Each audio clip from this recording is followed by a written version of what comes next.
নমস্কার বন্ধুরা, আবার চলে এসেছি আপনাদের সঙ্গে গল্প করতে। আজ একটু বেড়ানোর গল্প করব। তা আমরা কিছুদিন আগে দার্জিলিং বেড়াতে গেছিলাম। তা সেখানে গিয়ে যেমন আশেপাশে দর্শনীয় স্থানগুলো দেখেছি, তেমনি বিকেল থেকে আমরা সময় কাটিয়েছি মল রোডে, মানে যাকে চলতি ভাষায় আমরা বলি ম্যাল। প্রত্যেকটা পর্যটকরাই ওখানে সময় কাটিয়েছেন আর খুব এনজয় করেছি আমরা। যেমন ঘোড়ায় চড়া, তারপর ওখানকার লোকাল খাবার, যেমন বিশেষ করে মোমো, খুব ভালো লেগেছে। আমরা সারাটা সময় আমরা সন্ধ্যের পর থেকে রাত অবধি ওখানে কাটিয়েছি। আবার নৈনিতালে গেছি, সেখানেও ওই মল রোডে খুব আনন্দ হয়ে করে আমরা সময় কাটিয়েছি। সিমলাতেও তাই। তা একটা জিজ্ঞাসা আমাদের মনে আসতেই পারে যে প্রতিটা হিল স্টেশনে যেখানে পর্যটক যে আসল আকর্ষণের কেন্দ্র, সেই রাস্তাটার নাম মল রোড কেন? প্রত্যেকটা হিল স্টেশনেই দেখবেন যে যেখানে আসল যে আকর্ষণের স্থান, সেই রাস্তাটার নাম হচ্ছে মল রোড। তো এবার জেনে নিই যে কেন এই মল রোডের নাম এবং নামকরণের কারণটা। তা আমরা তো জানি যে ভারতের ব্রিটিশ শাসনের সময় আমাদের যে গ্রীষ্মকালীন রাজধানী ছিল তখন ছিল সিমলায়। তা তখন এই মল রোড ছিল একচেটিয়া ওয়াকওয়ে। ব্রিটিশ কর্মকর্তারা এবং সোশ্যালাইটরা তখন সেখানে জড়ো হতেন এবং নিজেদের মধ্যে সময় কাটাতেন। এখনো পর্যন্ত আমরা অনেক ঔপনিবেশিক স্থাপত্য রাস্তার ধারে সারিবদ্ধ দেখতে পাই।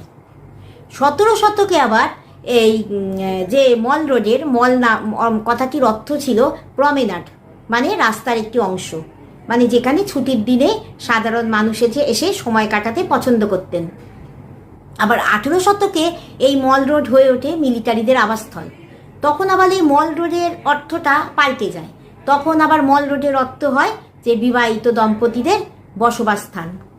এই মল রোডে গিয়ে শপিং না করে বা সেখানকার লোকাল খাবার না খেলে আমাদের দেখবেন হিল স্টেশনে বেড়াতে যাওয়ার আনন্দটাই মাটি, মানে ঘুরতে যাওয়ার যে মজাটা সেটাই বৃথা। মানে কেউ যায়নি এমন হয়নি যে হিল স্টেশনে গিয়ে মল রোডে ঘোরেনি। তা এখানে সব সময় দেখবেন পর্যটকদের ভিড় লেগেই আছে, গম গম করছে চারিদিক।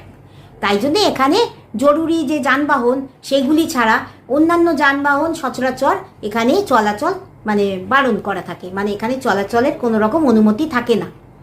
তা ভারতের যে প্রধান প্রধান মল রোডগুলো রয়েছে তার মধ্যে রয়েছে সিমলা। এই সিমলাতে আমরা প্রচুর পরিমাণ চিত্তাকর্ষক সব ব্রিটিশ ঔপনিবেশিক ভবন দেখতে পাই, ভরা রয়েছে। আবার যে মুসৌরিতে গেলেও কিন্তু আমরা মুসৌরির থেকে যদি মল রোডের দিকে তাকাই তাহলে আমরা আবার ফিরে যাব সেই ব্রিটিশ আমলে। সেখানেও ওরকম ব্রিটিশ আমলের সব স্থাপত্য দিয়ে ভরা রয়েছে।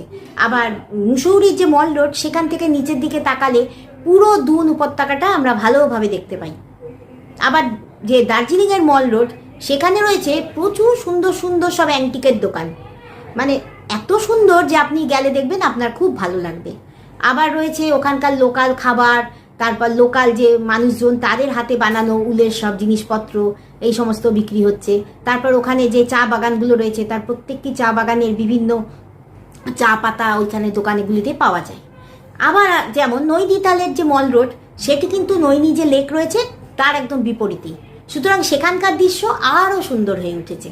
ওখানে যে বোটিং করতে এত ভালো লাগে যে না করেছে সে বুঝতে পারবে না। আর যে ওখানে যে চারিদিকে পাহাড় দিয়ে ঘেরা 1.5 কিলোমিটার লম্বা যে মল রোডটি রয়েছে তার দুদিকে শুধু ম্যাপেল ট্রি দিয়ে ভর্তি, মানে ম্যাপেল গাছে ভরা। আর শরৎকালে যখন ম্যাপেল গাছে ফুল ফোটে সে তো অপূর্ব দৃশ্য, অসাধারণ।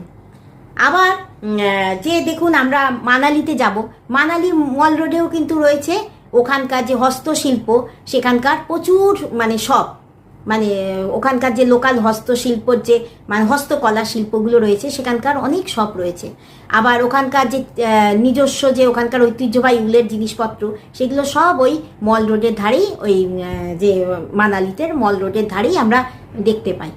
তাহলে আমরা জানতেই পারলাম যে প্রত্যেকটা হিল স্টেশনে যে রাস্তাটা বা প্রধান আকর্ষণ, পর্যটকদের যে প্রধান আকর্ষণের যে স্থানটা, সেটা মল রোড কেন বলে।